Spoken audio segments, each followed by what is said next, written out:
Chers auditeurs, dans ce nouvel épisode, nous allons parler de rendre votre business moins dépendant de vous et du premier pas vers la scalabilité. Dans de nombreuses PME, le dirigeant est le cœur des décisions, de la relation client et même des actions quotidiennes. Cette centralité peut accélérer l'urgence des résultats, mais elle freine la croissance et limite la valeur de l'entreprise si vous envisagez une cession. L'objectif est simple, faire en sorte que l'entreprise puisse tourner sans que vous soyez constamment là, sans que chaque décision doive passer par vous, et cela passe par des systèmes, des rôles et des processus clairs, ainsi que par des relais qui prennent le relais lorsque vous êtes absent. Pour commencer, posons les bases.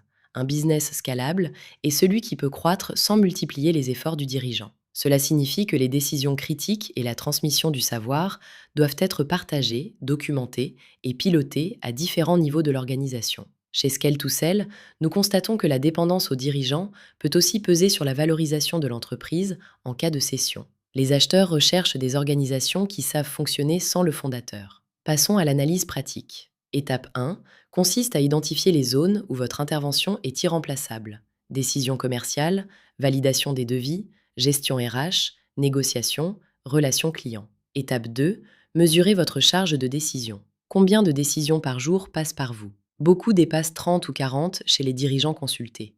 C'est un signe que la structure décisionnelle autonome doit être renforcée. Étape 3, observez ce qui se passe lorsque vous êtes indisponible. S'il y a des appels récurrents, des dossiers qui stagnent ou des tensions, c'est que des dépendances existent. Étape 4, évaluez la transmission du savoir. Si vous partiez demain, quelles compétences critiques disparaîtraient? Chez Scale to Sell, nous constatons souvent une part importante de savoir stratégique détenue par le dirigeant, freinant la croissance. Ensuite, évitons les erreurs courantes. Pensez que déléguer fait perdre le contrôle.